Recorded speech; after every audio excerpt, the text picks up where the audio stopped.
Welcome to the Vibrantly You podcast. We're your hosts, Megan Martineau and Caitlin Cipriano. In this podcast, we talk about fitness and nutrition on your motherhood journey.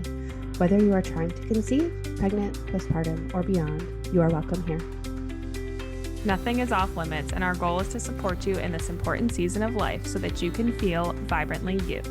As a reminder, this information is not medical advice. Please see the show notes for more details.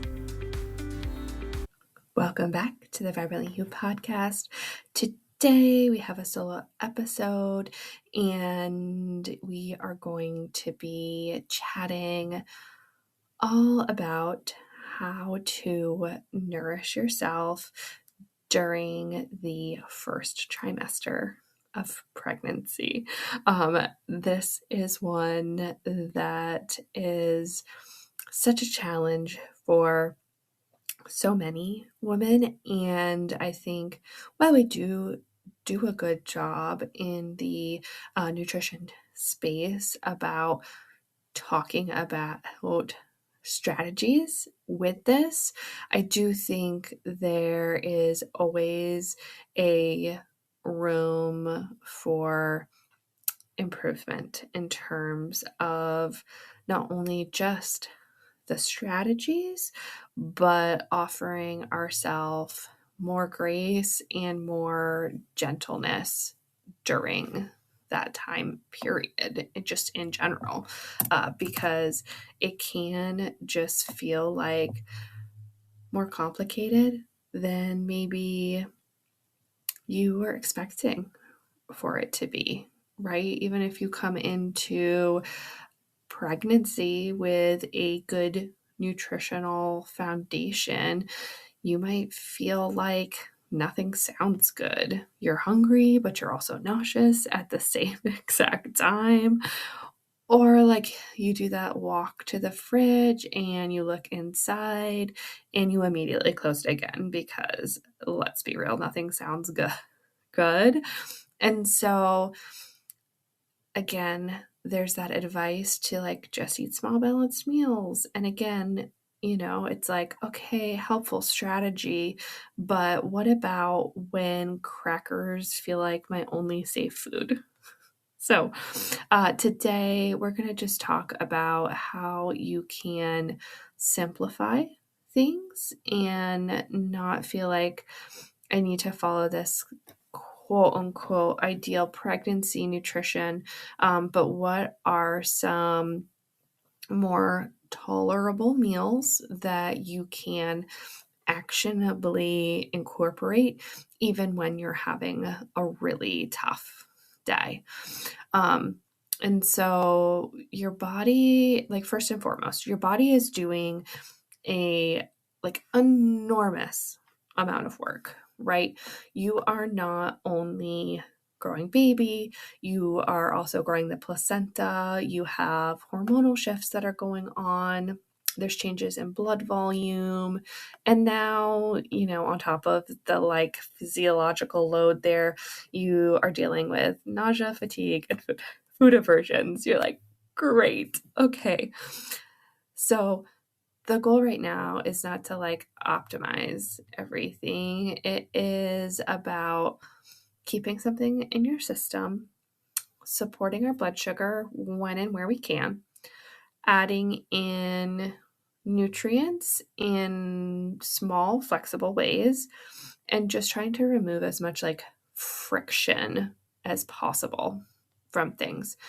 And so flexibility is really, really important during this first trimester, because some days it might feel like, okay, yeah, I can handle a full meal. And some days it might be more like, I'm gonna graze with some intention. And both of those things really count. And so I want to briefly revisit balanced mama meals. We talk about this on the podcast and with clients a lot. And first off, that is a combination of pairing your carbohydrates with proteins, healthy fats, and fiber. And keeping those combinations during the first trimester really simple incorporating protein sources that feel really safe and doable, and just adding in additional nutrients that we can build from without forcing things that really don't sound appealing, because of course things like texture and smell matter more during this first trimester than actual nutrition theory, right? So let's talk through keeping those pieces in mind with some meal ideas. I want this episode to really have some nice tangible takeaways for you in the respect to meals. So the breakfast meal that comes to mind, that was like really, or a few, that were pretty tolerable in first trimester. Toast, right? Like everyone feels like they can do probably like a toast or a bagel. And then can we pair it with some nut butter? Can we add some sliced banana on top of it, right? Like those are sort of our like intentional add-ons.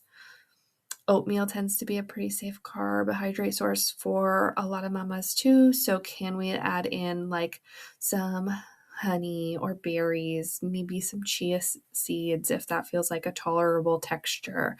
You see, as we go along here, like we're just seeing like what can we kind of intentionally sprinkle in here to like add the nutrient density up a little bit.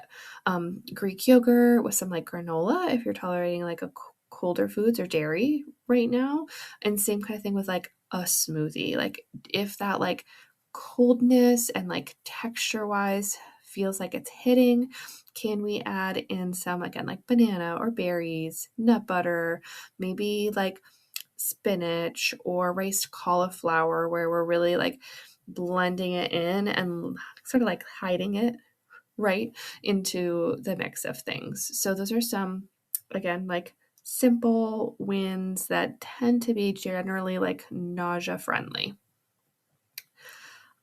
I don't know, you guys probably know, like I'm a sucker for a bowl. Like if you ask if I could say that my favorite food is a bowl, that would be my answer. But we want to think very like low effort, and you can even turn this into like a simple plate if you need to versus a bowl. A snack plate or a lunch plate often works great in pregnancy, and also once you have a young kiddo with toddlers, a sort of snack bowl or snack plate is often a win. So thinking about, again, like which protein sources are tolerable for you. Can you do chicken right now? Is ground turkey okay? And then fill from there, like what veggies are working for you right now. Can I put a little topper of some like hummus or something in the middle and fill in with sweet potato or rice? And then, that's bowl version. And if you're going more snack plate version, can I do crackers? Can I do cheese? Can I add raspberries for fruit? Can I do a little like ranch Greek yogurt dip?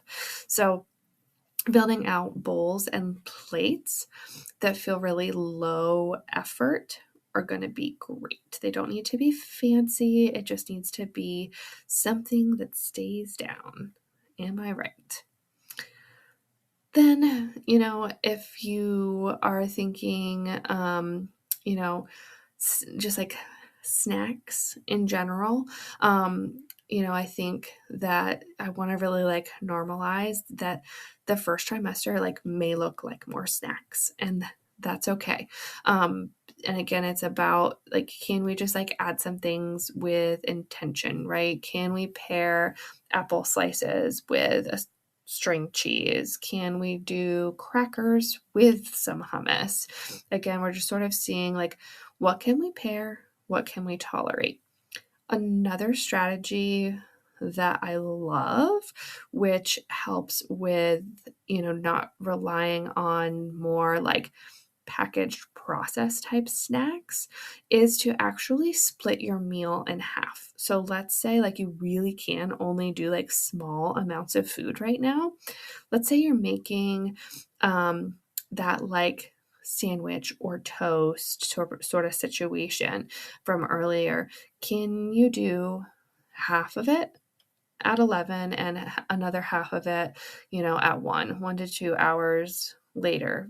Splitting up your meals can be a really great strategy, especially if you are dealing with a lot of nausea and vomiting. So splitting a meal in half can be really, really awesome as a type of, intentional eating as much as you possibly can, right? Because your body is just looking for that nourishment. And if it helps you, again, like keep it down, then that's great.